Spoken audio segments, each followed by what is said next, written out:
Anybody this week have a stressful week? Raise your hand. I see that hand. I see that hand. Any of you besides my wife have 13 grandchildren at the house? I see those two hands went back down. Okay. Actually, 13 grandchildren is not so bad. It's when there's three-year-olds without their parents.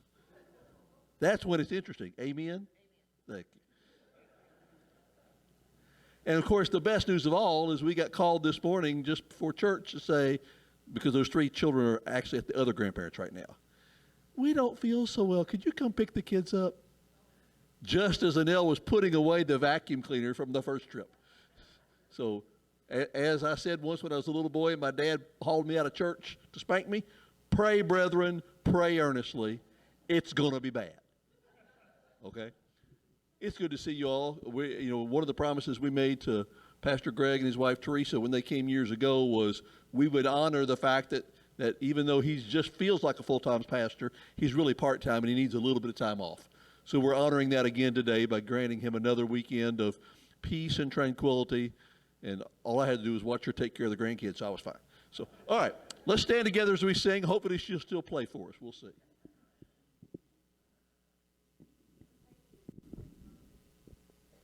Oh, well, maybe you get the wrong one up there. Let's look and see. What number you got?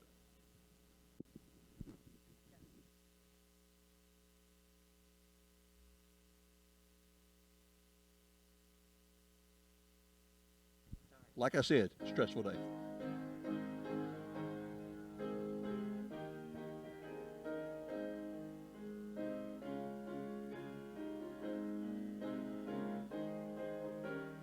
Here we go. I stand amazed in the presence of Jesus the Nazarene and wonder how he could love me, a sinner condemned unclean. How marvelous, how wonderful, and my song shall ever be.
One of the good things about growing up as the son and grandson of a minister is you hear every song enough, right? So that when the sound guy doesn't put the words up for you, you can still sing because you know all the words anyway. Amen? These guys are challenging me today. You know, I knew my day was going to be difficult when I drove up, and there was John Deere in the driveway. Poor brother Eddie over here, he saw it wasn't Alice Chalmers. He almost went back home. Me, I'm a McCormick Farmall man, so we internationals are making the exception today because today is obviously drive your tractor to church Sunday. So we're glad to have those here. What announcements do we have today? Anybody? Nuts and the candy in today's. Today's the last day of the nuts and candy order. Okay, thank you. Good. Other announcements?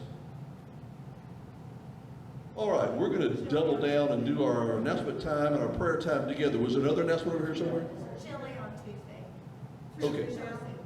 Okay. I know some of you have asked about Jane's great-grandchild, so give us one of you give us a quick update. He's 3 years old. He's at St. Louis in the Trainer's Hospital. He's dehydrated. I think his fever probably broke, not eating, and they're doing all kind of tests trying to figure out what's wrong with him. They don't know yet. His blood counts are off. The white blood and the red blood cells are off. And so they want, of course, we want to pray that those get straightened out. Just it's the more frustrating when you just don't know, right? You just don't know. And when a little one can't tell you, they just know something's wrong. So some of you asked also this morning about my friend Brian Hicks, the sheriff's deputy that was injured a few weeks ago. He is waking up on occasion now. They thought he might be permanently paralyzed down one side, but there's been some movement of fingers and toes on that side, so they're seeing some hope. He seems to, on occasion, have recognition in his eyes when people are coming to visit him, but very long run. This, you hear about a long run. This is literally a marathon he's facing. So we just don't know how many weeks or months it's going to take to even find out how far he'll be able to go. So what other prayer requests do you have? Remember, I don't hear well, so you got to shout it out. Yes. This is a praise, and people would not know this person, but our best man at our wedding sent us a message right after the bombing in Afghanistan. And the soldiers there, some were killed, but some were really seriously injured in the bombing.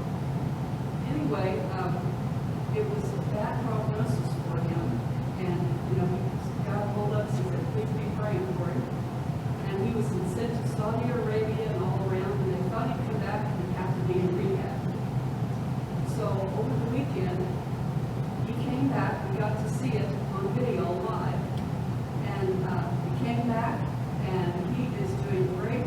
And they sent him and his wife. He'd never seen his baby, who was 3 months old. And it is truly a miracle. Wow. Really. There is a God. He is in charge. Doesn't stop there from being hard times, but it reminds you there's somebody with you when hard times come. Other prayer requests or praises? Yes, sir. Gary Blankenship is having some major health issues and actually having blindness in one eye Oh, my. and possibly the other. We pray for Gary. Okay. Yes, sir. Former seminary classmate of mine, J.D. Boyer. He's lives out on the west side. His job after retirement was at Yankeetown for several years. J.D. is kind of in the last stages of living here in this temporary place. And if you will, pray for him. He's not the J.D. I remember. And these are two good examples for us to remember, one a praise and one a prayer, that our church doesn't stop at these walls. We care about the whole community. And if it matters to one of us, it should matter to all of us. So we do want to be praying for the needs and the praises of people connected to our church. Thank you. Others?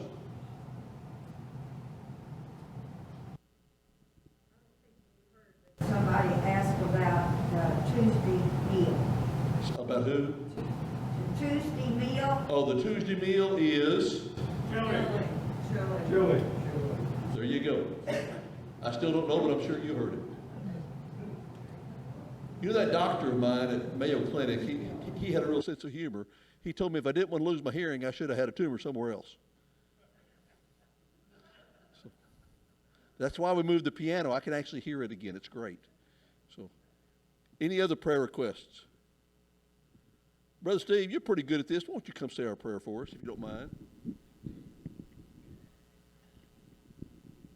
Nothing else that gives you a chance to take your mask off for a minute. Thank you. Let's go to the Lord in prayer. Heavenly Father, we come to you this morning, thankful for this beautiful day. Thanking you, Lord, for all the days of life that you've given us. And in those days, Lord, we've experienced both good and bad. We've made it through the bad. Some of us are still struggling through some of the bad and the residual fallout of that. But nonetheless, Lord, you're a good and gracious God, always willing to hear. In fact, you're more willing to hear sometimes than we are to pray. But we depend upon you. We depend upon the life that you have given us in grace, and we thank you so much from the very depths of our being.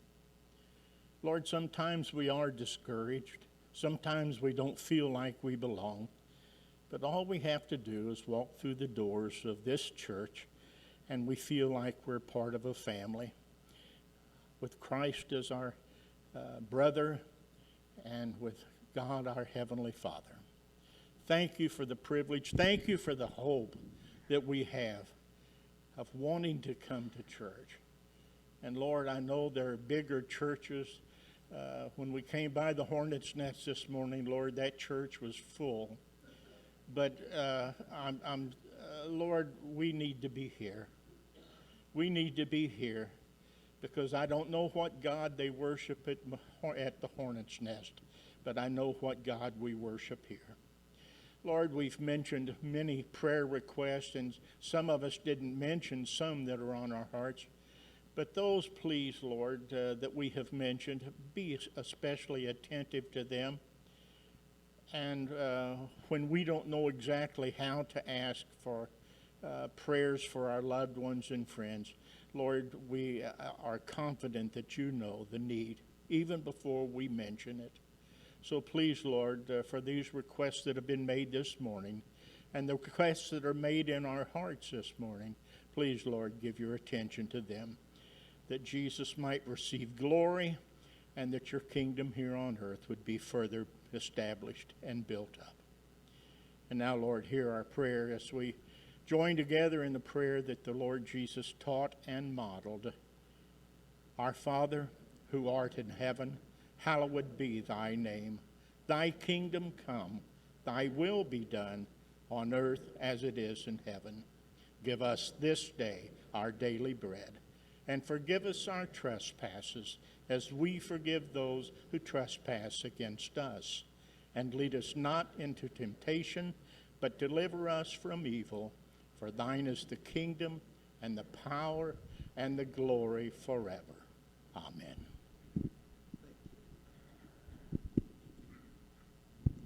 All right, let's sing another one.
Boys and girls, if you like, you can go on the children's show. Here and welcomed. First of all, can you hear me? Because I don't know. All right, good. Or maybe you just don't want to hear me and it's turned off, and that's okay too. I didn't take a lot of preacherly type classes in seminary. Studied Old Testament and New Testament and things like that, but I didn't really take one on how to deliver a sermon. But what I do remember is that any good sermon has to have 3 points, a poem, and a really stupid joke. Is that right? Amen. Okay.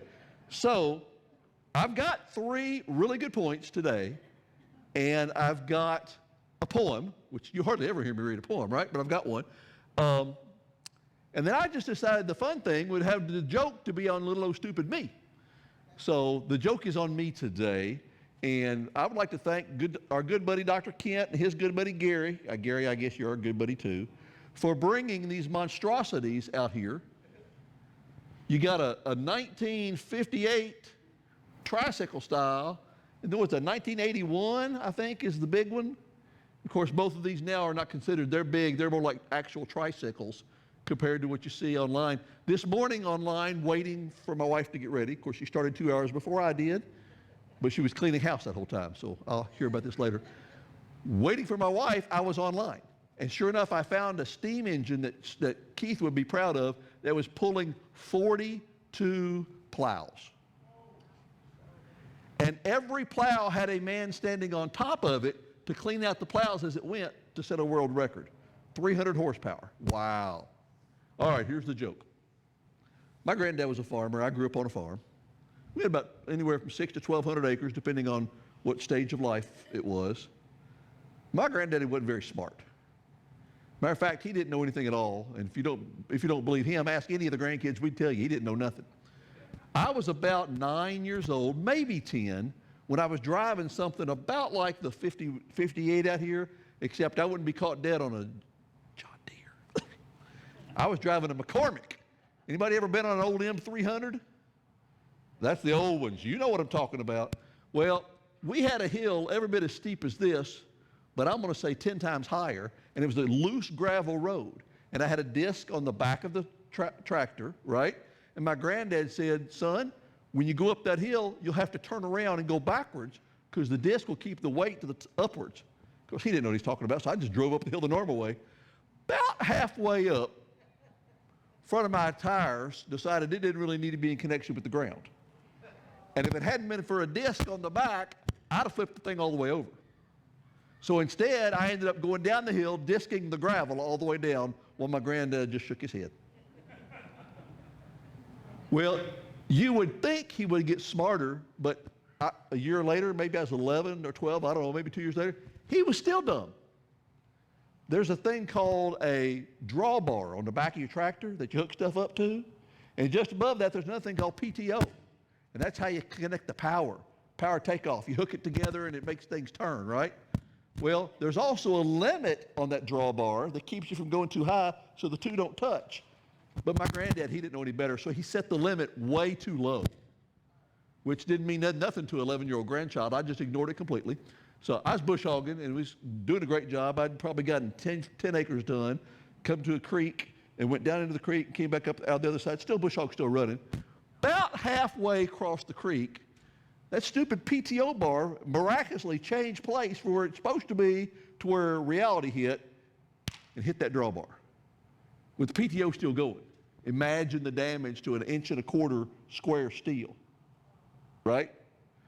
So it took me a good half hour, probably 5 minutes, but it seemed like a half hour, to get that PTO off of the tractor and off of the bush hog and to take it to the house to show my granddad what had happened, which I just couldn't explain, how it could have happened. He said, you go above that stop limit? I said, well, of course not. I did. So he said, well, son, it's no problem. He said, just come with me. Oh, bring the PTO bar with you. So I picked it up, carried it with him. We went out to the shed. We have a tool shed out back. Anybody remember tool sheds? I don't mean remember it from the whippings. I remember that's where you kept your tools. He said, open that door. And I did. He said, look just inside that door. You see that sledgehammer? I said, yes, sir. He said, reach in there and get that sledgehammer. And I did. He said, now hand me the sledgehammer. And I handed it to him. Now the step into the tool shed was a steel anvil. He said, won't you just lay that steel bar right there on that anvil? I did. He said, now hold it. So I got to hold, no gloves. I got to hold that steel 1.25 inch steel well, my grandfather used a sledgehammer to put it back in the direction it was supposed to be. You know, that's been more than 50 years ago, and I still remember not to go above the draw limit. Amazing, isn't it? Thank you for bringing those tractors today, because I needed a joke. But we're going to put them to good use later in the sermon. What have you learned from what I've said so far? Don't listen to anything Corey says, because he's an idiot. Amen? Thank you. All right. Now for the poem, which you're going to think has nothing to do with what we've talked about so far, but it really does. This is by a guy named William Blake. Most of you have heard it. Little lamb, who made thee? Dost thou know who made thee? Gave thee life and bid thee feed by the stream and o'er the mead. Gave thee clothing of delight, softest clothing, woolly white. Gave thee such a tender voice, making all the vales rejoice. Little lamb, who made thee? Dost thou know who made thee? Little lamb, I'll tell thee. Little lamb, I'll tell thee. He is called by thy name, for he calls himself a lamb. He is meek, and he is mild. He became a little child. I a child, and thou a lamb. We are both called by his name. Little lamb, God bless thee. Little lamb, God bless thee. Long before there were tractors, long before there were fields big enough to even plow, there were shepherds. And if you think about the Old Testament, just about every example of talking about practical day-to-day life referred one way or another to shepherding, to taking care of sheep. I'll give you a couple of examples, but you're going to know these. Isaiah 40, speaking of God, he will feed his flock like a shepherd. He will gather the lambs in his arms. The Lord is my shepherd, I shall not want. He makes me to lie down in green pastures. He leads me beside still waters. Even the New Testament, Matthew, when he saw the crowds, what pity he felt for them, because their problems were so great and they didn't know what to do or where to go for help. They were like sheep without a shepherd. Have you ever wondered, the Old Testament's 2/3 of the Bible, right? Have you ever wondered why God spent so much time talking about sheep and shepherds? I mean, what does that have to do with anything? First of all, shepherding was not a job to be desired. It was pretty much bottom of the heap, right? The top of the heap was get to be a high and mighty priest. The bottom was to work way out there in the fields taking care of animals. But yet God chose to spend what I think may be an inordinate amount of time talking about sheep, lambs, shepherds, and the like. Why?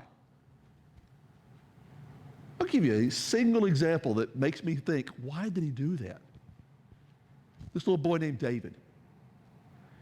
He was so young and so little that when God sent Samuel to his father to choose who was going to be the next king after Saul was to leave, they didn't even think about David. They interviewed all the kids, and Samuel said, it's not any of these. They finally said, Samuel said, what am I going to do? Are you out of children? They said, well, we do have this one kid out there. He's just taking care of the sheep. As soon as he met him, he knew he was the one. 2 chapters later in 1 Chronicles, this same little boy was out tending his sheep when he hears about this great fight with the Philistines. And all of his brothers are big enough to go, but he wasn't. He stayed home. But Mama, I guess it was Mama, Mamas do such a thing, did say, won't you take some food to my boys? I'm a little bit worried about them. Why don't you go see how they're doing? So he went to see how they were doing, and you know what he found those great big strong boys do? They were cowering in fear from the Philistines. And this little old farm boy, this little old shepherd, this boy who didn't have enough sense to drive a tractor the right way up a hill or to pay attention to what his granddad told him, said, what is wrong with you all? What are you afraid of? Don't we serve God, the only God? Where does our strength come from? They said, but you don't understand. You've not seen Goliath. I can just imagine him saying back, Goliath hadn't seen my God. So armed with nothing but a slingshot and 5 stones. Why 5 stones? Goliath had 4 brothers. Armed with nothing but a slingshot and his faith, he said, I'll take care of it. Of course, they all thought he was nuts, but he insisted. So then they came down, the leaders, and tried to put, armor on him to protect him. He said, I don't need armor. I've got the armor of God. I have the shield of faith. And we all know how that story ended. I'll tell you why he spent so much time talking about sheep and shepherds. First of all, everyone that was listening understood what he was talking about. He had an easy base point to start, right? It's like today, if we were talking about COVID, everyone would know what we're talking about because we've all experienced it. Well, back then, the one thing they all had in common was knowing what sheep and shepherds did. Why else did he choose to talk about sheep and shepherds, especially shepherds? I'll tell you why. Because shepherds had the right set of experiences. They could stay out in the fields all by themselves and not get scared and run home to mama. They had enough empathy in their heart that they would leave the entire flock behind to go catch the one who'd gotten away or fell into a crevice. Right?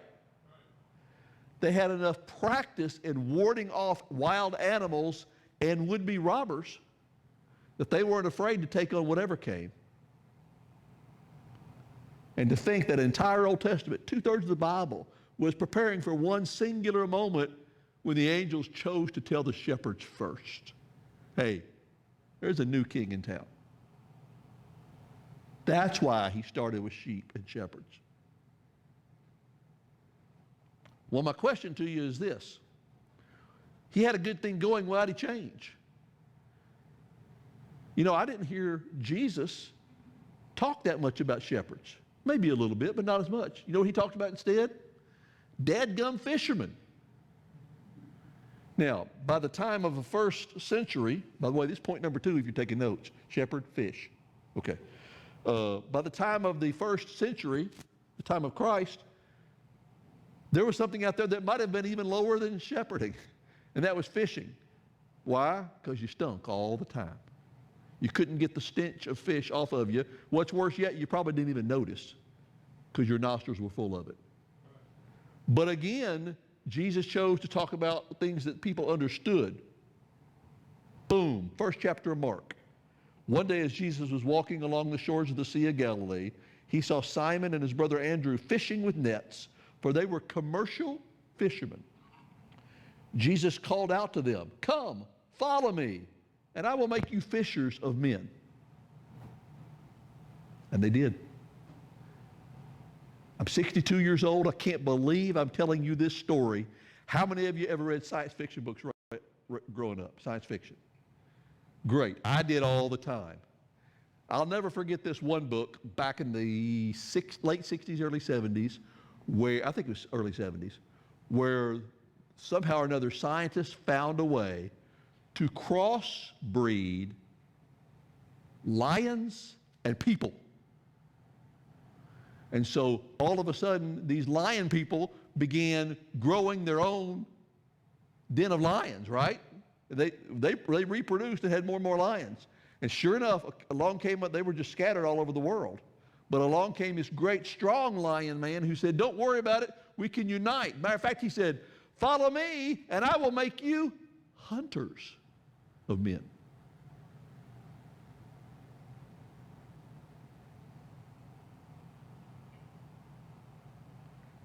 Jesus said, follow me and I will make you fishers of men. Why? Because people could understand that. You could physically see the results when Peter said, but Master, you don't know what you're talking about. We've been fishing all night and couldn't catch anything. He said, drop your nets on the other side. And everything changed. Remember the little boy with two fishes and 5 small loaves, or 5 loaves and 2 fishes, or I don't know, whatever he had. It wasn't about the number of fish. It was about the size of the faith. And that's exactly what Peter had to have. The faith to drop on the other side of the boat. The faith to get out of the boat and walk to Jesus. Again, fishermen, tough men, hard workers, scared of nothing except for maybe having to talk in a crowd. And what they do, they ended up talking the rest of their lives, becoming preachers, because they followed the one who could make them fishers of men.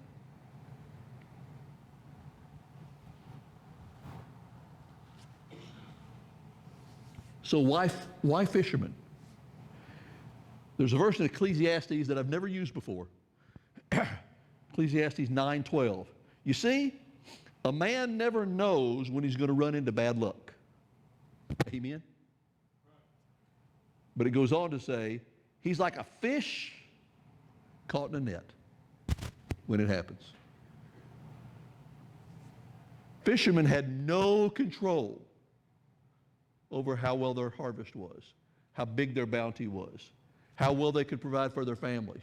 They just had to keep trying. And they had faith never to give up. And they had the backbone to keep going when everybody else quit. And I would dare to say that Simon and his brother were the type that stayed out longer than anybody else. They just didn't give up. That's what God's looking for, people that just don't give up.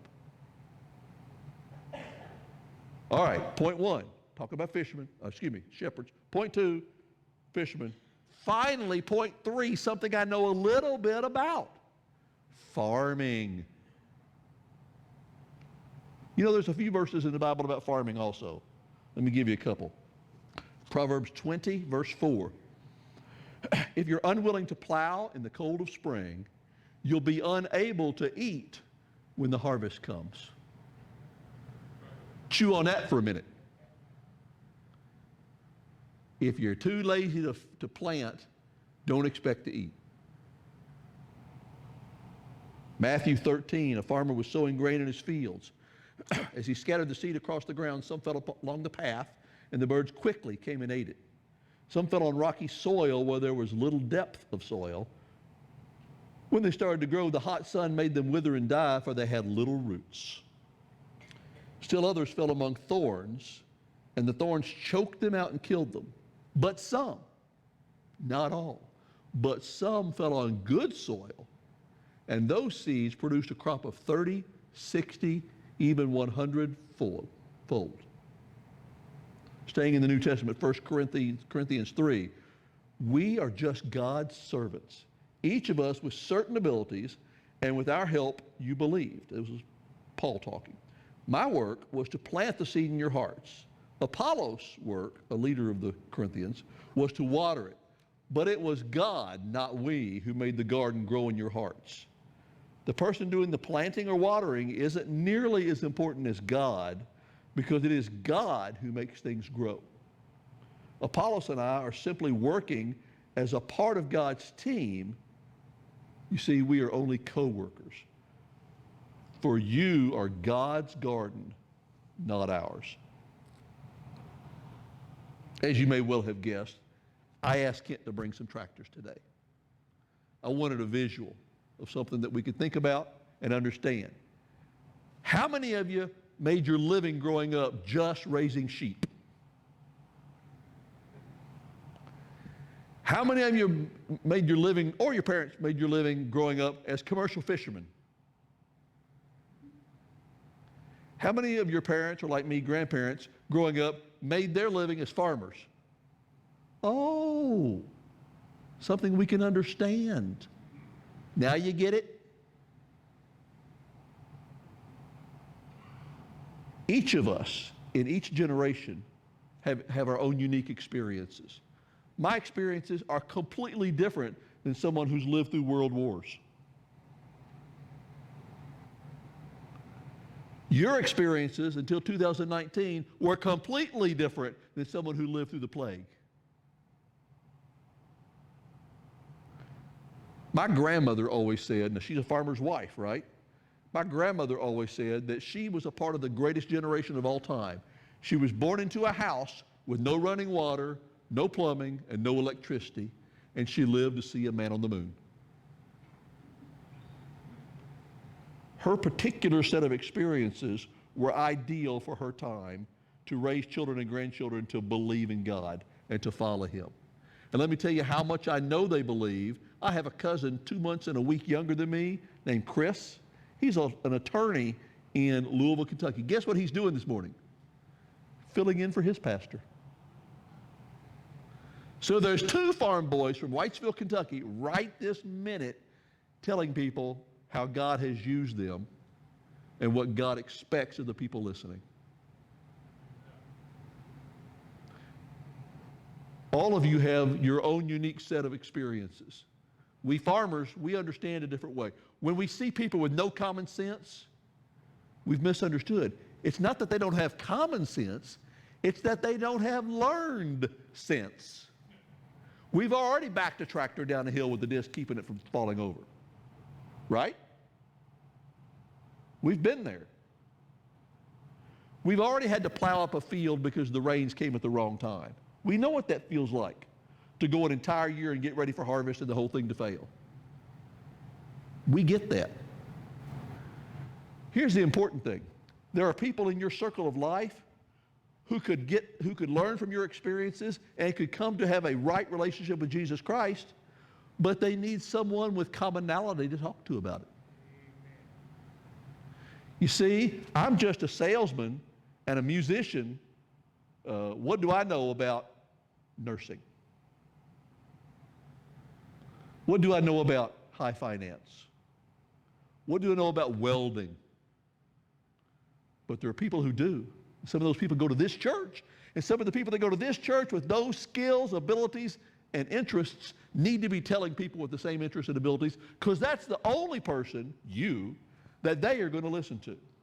Because you have their respect because they've walked the walk you walked. They just need to find out why it is when you walk, you know there's someone holding you up that they don't have in their life. It's okay to say amen to that. Because if you've had a set of experiences that you know someone around you has had a similar set and they're hurting, God has already prepared you, not the preacher, not your Sunday school teacher, as good as he may be. He's prepared you to be the voice of God, to calm them like a shepherd calms his sheep, to help them get their nets where it belongs, to get their tractor back on course.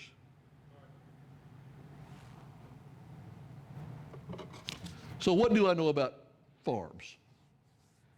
Y'all know the young man named Angel that is a friend of our family? Angel's Hispanic, came over with a legal visa when he was about 5 months old, and then his parents never went back. And so he ended up spending his entire life as an illegal immigrant into America, hiding, trying to stay below the radar so nobody would catch him and send him back. But his mom got tired of hiding and she went back on her own. And the dad got tired of dealing with it and he became a drunk. And then he got diabetes and he lost his sight. And then he finally just said, you know what, I'm going home too. And that left Angel here all by himself. So Angel and I spent the last 3 years getting him from this boy hiding in society. Wouldn't even sit with friends at a football game because he didn't want to be noticed. He would sit with us instead. To a young man with a Social Security card and a driver's license and a work permit and a permanent residency card, and even now has his passport so he can go see his mama at Christmas and be able to get back into the United States. We were driving back from Chicago, driving through all kinds of fields. He kept saying, Papa, what's this? What's this? What's this? What's this? And as I tried to explain to him what things were and how I got there, this sermon came together for me as I was driving. And I realized that I have a unique set of experiences because I have a music background. I have a little bit of understanding of business. I'm not afraid to take a chance on investing. But mostly, I'm a farm boy who grew up with a little bit of common sense, learned sense. Let me tell you what we did with farms. We took farms that other people had let get away from them. I'm talking about, little tiny tree saplings as big as your arm. Hundreds of them per acre. It just got away from us. So what did we do when we took on a farm like that? We took our tractor, it was an International, I'm proud to say, McCormick Farmall International, 454, I think. And we welded a steel beam on the front. And it was real simple. If the beam could push it over, the bush hog could eat it up. And so I reclaimed dozens and dozens and dozens and dozens of acres, just me and the bush hog. And then after the bush hog did that, my granddad would come in and take a look and decide, you know what, this field is good for farming. I think it would work for corn or tobacco or beans. Or, you know what, this field's too hilly and too rough, but I think it would make a good pasture land. And so the next thing we would do is divide the land between tillable and non-tillable. And all the tillable, we would clean the land, we would test the soil, see what was missing. Sometimes you have to add some nutrients to make the soil worth something, right? That's what the Bible is, it's our nutrients. You got to add the nutrients. Trying to let y'all keep up, okay? Common sense, right? And then sometimes the water would ruin the fields anyway because it would run off wrong. So what you'd have to do? You'd have to under tile the ground, wouldn't you? Big clay tile for seemed like miles and miles and miles so that the water would run off correctly to the creeks and allow just enough water to escape to keep the plants healthy. So once you get, oh, by the way, I bypassed the stage of bringing the bulldozers in, ripping out what remained of all the trees, piling up big piles, and breaking every EPA rule in the world, putting coal oil on top and lighting the match. I don't want to tell you how many hundreds of acres I've done that to.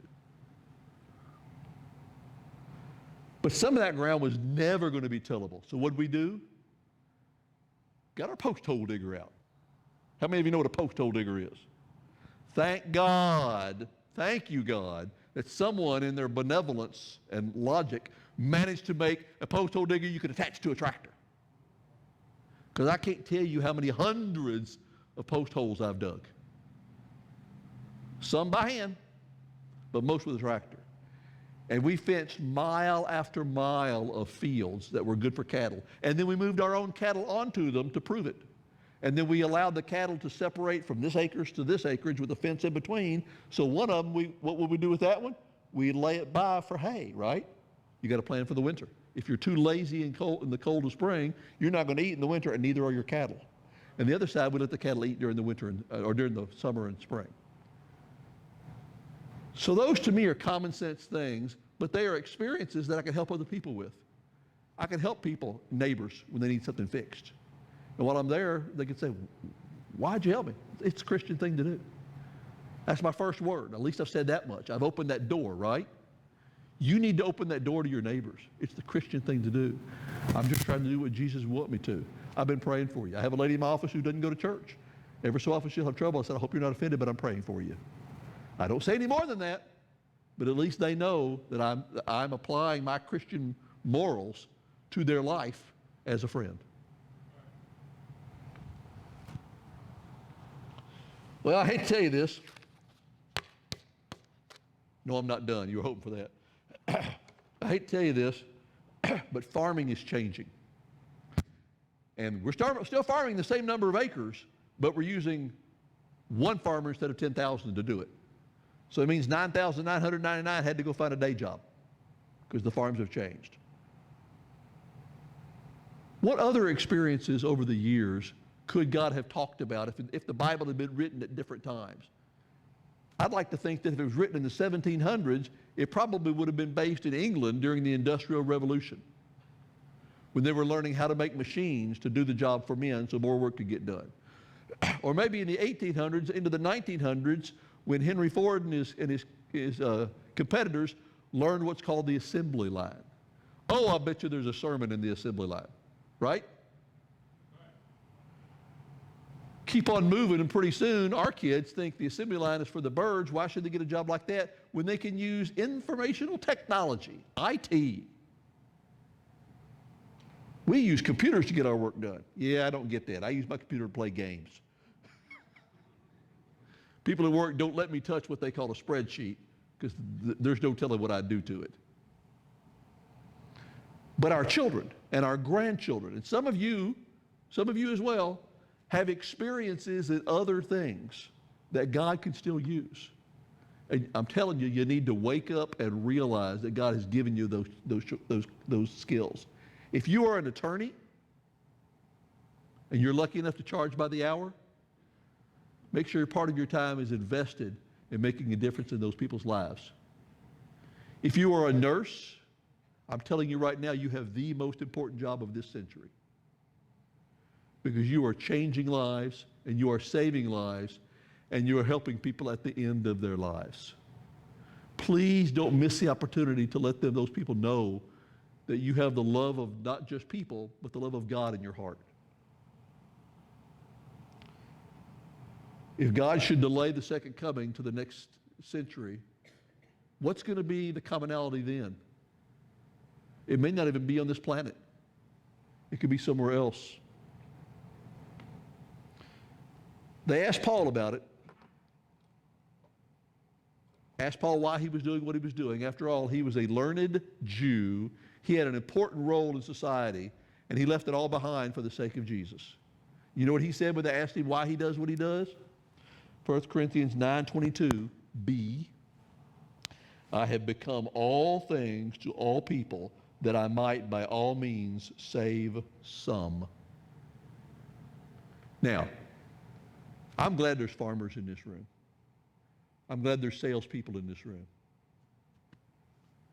I'm glad there's doctors and nurses and lawyers and teachers. Oh, what a wonderful job teaching is. But you'd better be willing to become all things to by all means save some. Because the some you're saving, God may have planned only for you to be the one to talk to them. And do you really want to go to the pearly gates and say, yeah, come on in, but guess who didn't come? You had the chance to talk to him and you chose not to. I don't want to be that guy. Do you? You don't have to be a preacher. We've got good preachers. Our church has an abundance of preachers, and sometimes they let me preach.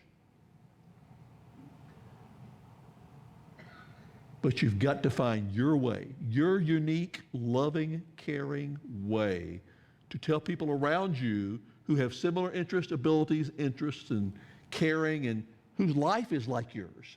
Look, I've got problems too, but I've got someone who helps me. Let me tell you about who helps.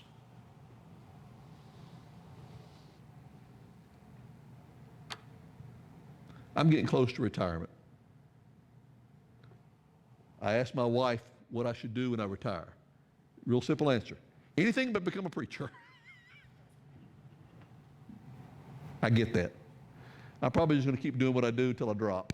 I mean, it's worked for you pretty good for 94 years, right? So just doing what you do.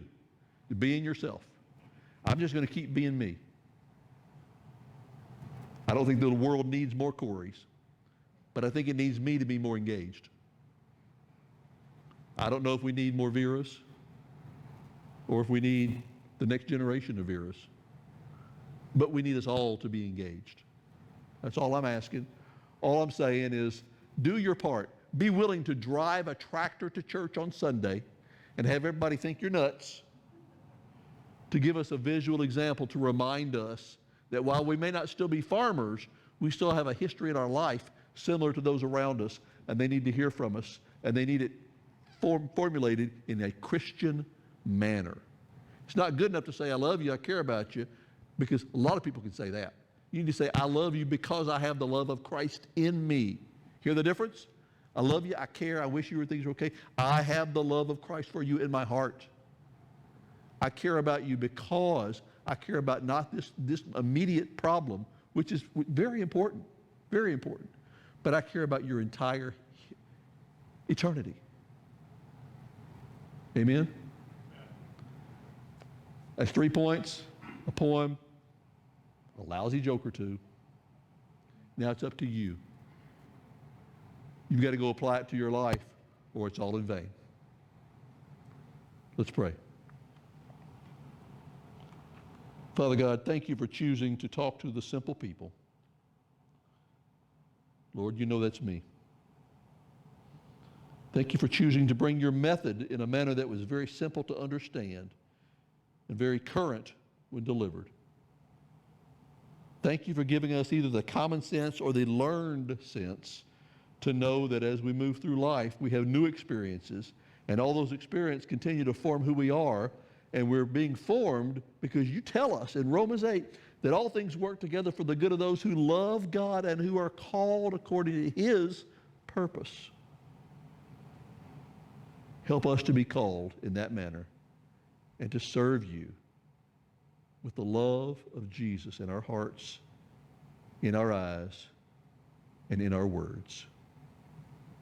For it's in his precious name we pray. Amen. Have a great week.